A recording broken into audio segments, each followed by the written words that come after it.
nandito kami ngayon sa Niyagawa again guys kasi mag-basketball tayo pa-house lang kahit medyo umulan. Yan, let's go, samahan nyo ko.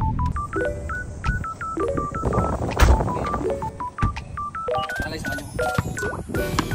Court din doon guys. Pakita mo. Wow! Ito yung main court nila guys. Ito may main court nila. Meron pa dito guys. Meron pa dito guys. Ayan, dalawa. Ayan, di ba maraming court. Ano pa hinihintay nyo? Pumunta na kayo dito. May pre pa.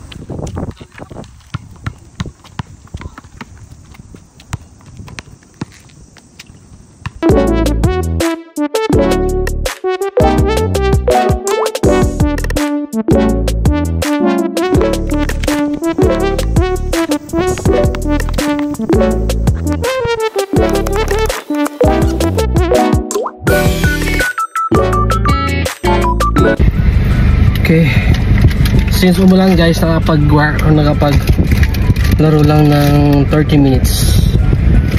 Yan, lakas ng ulan guys. Pero at least nakapagpapawis. So, mata. Next time. Alright, see you.